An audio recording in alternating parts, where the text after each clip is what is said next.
जुलेखा और मिस्र की औरतों के झूठा इल्ज़ाम लगाने की वजह से हज़रत यूसुफ अलैहिस्सलाम 7 साल तक जेल में रहे। आखिरकार 7 साल के बाद अल्लाह ताला ने आप अलैहिस्सलाम की बाइज़्ज़त रिहाई का बंदोबस्त फरमाया। हुआ कुछ यूँ कि मिस्र के बादशाह ने एक ऐसा हैरान कुन और परेशान कुन ख्वाब देखा कि दरबारी भी उसकी ताबीर ना बता सके। बादशाह ने ख्वाब में कुछ यूं देखा कि 7 मोटी गायें हैं जिन्हें 7 दुबली पतली गायें खाती हैं, और 7 सब्ज खोशे हैं और 7 खुश्क खोशे।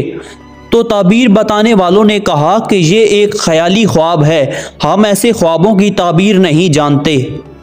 उस वक्त बादशाह के दरबार में एक ऐसा शख्स मौजूद था जो हज़रत यूसुफ अलैहिस्सलाम के साथ जेल में रहा, और उसे मालूम था कि हज़रत यूसुफ अलैहिस्सलाम ख्वाबों की ताबीर जानते हैं।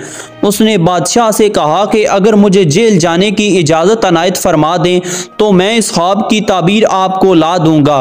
बादशाह ने उसे इजाज़त दे दी तो वो हज़रत यूसुफ अलैहिस्सलाम के पास आया और कहने लगा कि ए यूसुफ, आप बड़े ही सच्चे हैं, आप हमें इस ख्वाब की ताबीर बतलाइए कि 7 मोटी ताज़ी गायें हैं जिन्हें 7 दुबली पतली गायें खा रही हैं, और 7 सब्ज खोशे हैं और 7 ही खुश्क, ताकि मैं उन लोगों के पास वापस जाकर इस ख्वाब की ताबीर बताऊं।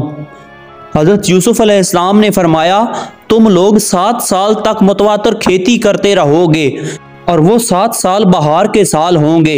इसके बाद 7 साल निहायत सख्त कैद के आएंगे। फिर उसके बाद एक ऐसा साल आएगा कि खूब बारिश बरसेगी और लोग उसमें रस निचोड़ेंगे। हज़रत यूसुफ अलैहिस्सलाम ने ना सिर्फ ख्वाब की ताबीर बयान फरमाई बल्कि अनाज को कीड़े से महफूज रखने के लिए हमदर्दाना मशवरा भी दे दिया। वो शख्स ये ताबीर सुनने के बाद दोबारा बादशाह के दरबार में हाजिर हुआ और उसे ये सारी ताबीर बयान की तो बादशाह बहुत हैरान हुआ।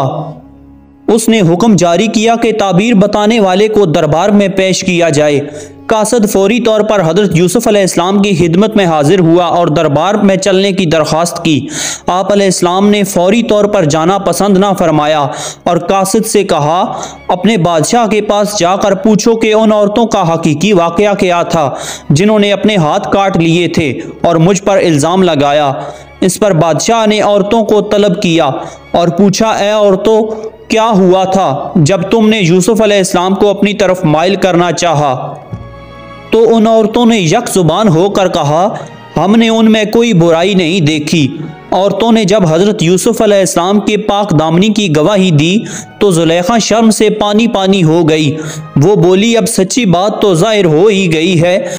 असल बात यही है कि मैंने उनको अपनी तरफ माइल करना चाहा था और वो बेशक सच्चे हैं। दरअसल हज़रत यूसुफ अलैहिस्सलाम ने रिहाई से कबल ज़रूरी समझा कि इस मामले की असल हकीकत खुलकर वाज़े हो जाए, जिसकी बिना पर वो कई बरस जेल में रहे।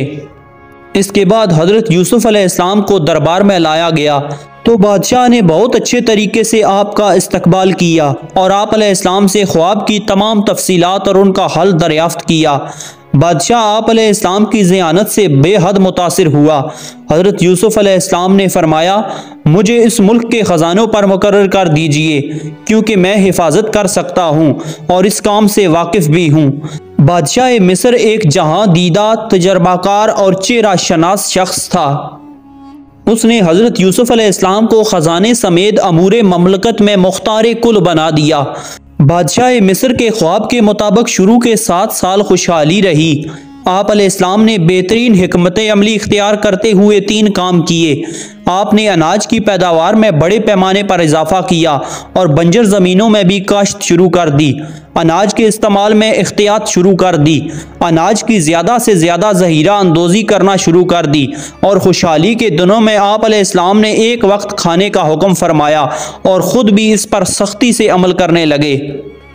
7 साल बाद कहत के असरात ज़ाहिर होना शुरू हो गए। आप अलैहिस्सलाम ने आवाम को ताकीद कर दी कि जिस कदर मुमकिन हो अपने घरों में गला जमा कर लें।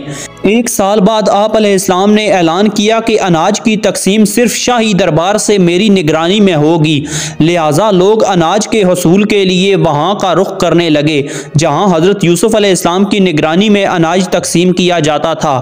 कहत ने मिस्र के अलावा शाम और फ़लस्तीन समेत पूरे खित्ते को अपनी लपेट में ले लिया था। इसके साथ साथ हज़रत यूसुफ़ अलैहिस्सलाम की रहमदिली की शोहरत भी दूर दूर तक फैल चुकी थी। लोग जोक दर जोक आते और अनाज खरीद कर चले जाते। हज़रत याकूब अलैहिस्सलाम का ख़ानदान फ़लस्तीन में था और जब आप अलैहिस्सलाम को अज़ीज़े मिस्र यानी कि हज़रत यूसुफ़ अलैहिस्सलाम की रहमदिली का इल्म हुआ तो उन्होंने अपने बेटों से कहा कि तुम भी मिस्र जाकर उस रहमदिल बादशाह से अनाज ले आओ। बिन्यामीन के अलावा 10 भाई शाही दरबार में गला लेने पहुंच गए, जहां हज़रत यूसुफ़ अलैहिस्सलाम शानो शौकत के साथ जलवा अफरोज थे। भाई तो उन्हें ना पहचान सके, लेकिन हज़रत यूसुफ़ अलैहिस्सलाम ने अपने भाइयों को पहचान लिया। हज़रत यूसुफ़ अलैहिस्सलाम 7 साल की उम्र में उनसे जुदा हुए थे और अब आपकी उम्र 40 साल हो चुकी थी। आप अलैहिस्सलाम ने मज़ीद इत्मीनान के लिए उनसे सवालात किए और फरमाया, तुम मिस्री मालूम नहीं होते, तुम्हारी ज़ुबान भी इब्रानी है, कहीं किसी दुश्मन मुल्क के जासूस तो नहीं हो। इन सवालात का मकसद ये था कि वो अपने हालात के बारे में सब कुछ बता दें। सोतेले भाइयों में से एक ने बताया कि वो नबी ज़ादे हैं और हज़रत याकूब अलैहिस्सलाम की औलाद हैं। हम 12 भाई थे। एक भाई को बचपन में भेड़िया खा गया, जिसके गम में हमारे वालिद नाबीना हो चुके हैं। एक छोटा भाई है जिसे वालिद की देखभाल के लिए छोड़ आए हैं। हज़रत यूसुफ़ अलैहिस्सलाम ने उन्हें शाही मेहमान खाने में रखा और जाते हुए पूरा अनाज दिया और कहा, आइंदा अपने छोटे भाई को भी साथ लाना, अगर तुम उसे लेकर नहीं आए तो गला नहीं मिलेगा। इसके साथ ही आप अलैहिस्सलाम ने खुफिया तौर पर उनके अनाज की रकम भी उनकी बोरियों में रखवा दी।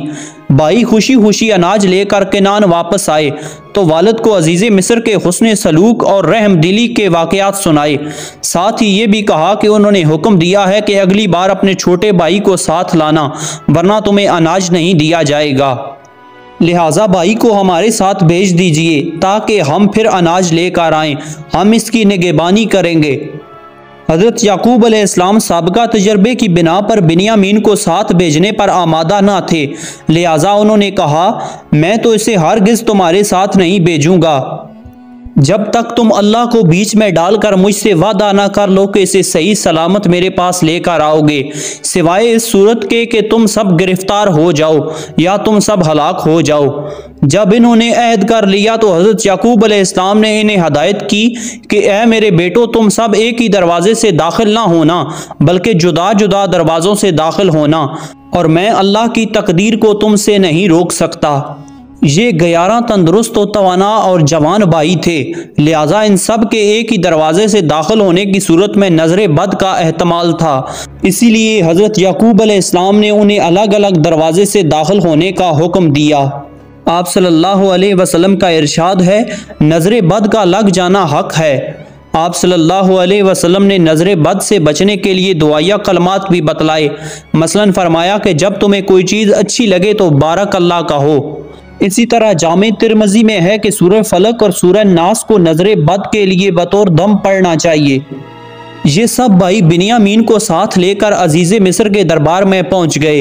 हज़रत यूसुफ़ अलैहिस्सलाम ने अपने भाई को पहचान लिया। आप अलैहिस्सलाम ने दो दो भाइयों को इकट्ठा ठहरा दिया।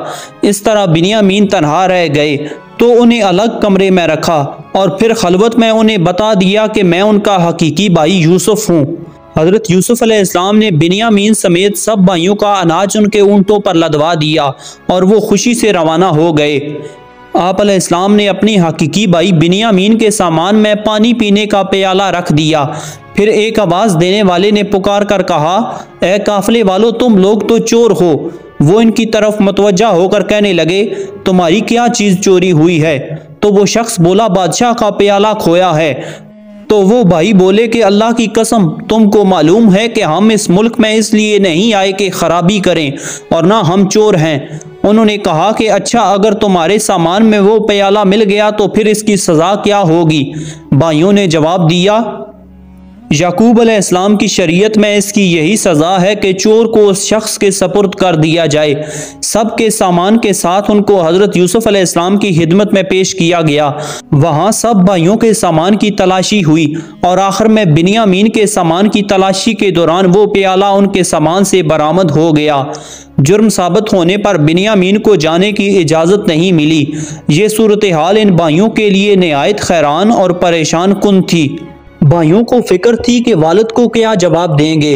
उन्होंने हज़रत यूसुफ अलैहिस्सलाम से दरख्वास्त की कि बिन्यामीन के वालिद बहुत बूढ़े हैं, इसकी जगह आप अलैहिस्सलाम हम में से किसी को रोक लें। हज़रत यूसुफ अलैहिस्सलाम ने फरमाया, ये मुमकिन नहीं, जिसके सामान से माल बरामद हुआ है वही सज़ा का मुस्तहिक है। भाई बड़े मायूस हुए और आपस में बैठकर मशवरा करने लगे। सबसे बड़े भाई ने कहा कि क्या तुम्हें याद नहीं कि अपने वालिद से बिन्यामीन को वापस लाने का पुख्ता अहद किया था? हम सब इससे पहले यूसुफ के मामले में भी कोताही कर चुके हैं, तो जब तक वालिद साहब मुझे हुक्म ना दें मैं तो इस जगह से हिलूंगा नहीं। ये बड़ा भाई यहूदा था। बाकी 9 भाई मिस्र से रवाना हुए और किनान पहुंचकर वालिद को सारी सूरत हाल से आगाह किया। हज़रत याकूब अलैहिस्सलाम ने फरमाया, मैं तो अपनी परेशानी और रंजो गम की फरियाद अपने अल्लाह ही से कर रहा हूँ। मुझे अल्लाह की तरफ से वो बातें मालूम हैं जो तुम नहीं जानते। और फरमाया, मेरे बेटो तुम जाओ और यूसुफ और उसके भाई को पूरी तरह तलाश करो और अल्लाह की रहमत से मायूस मत हो। बेशक अल्लाह की रहमत से नाउमीद वही होते हैं जो काफिर हैं। नाजरीन, अगर आपको हमारी ये वीडियो पसंद आई हो तो वीडियो को लाइक और चैनल को सब्सक्राइब ज़रूर से कर देना। अपना बहुत सारा ख्याल रखिएगा, साथ हमारे इस चैनल का भी। अल्लाह हाफिज़।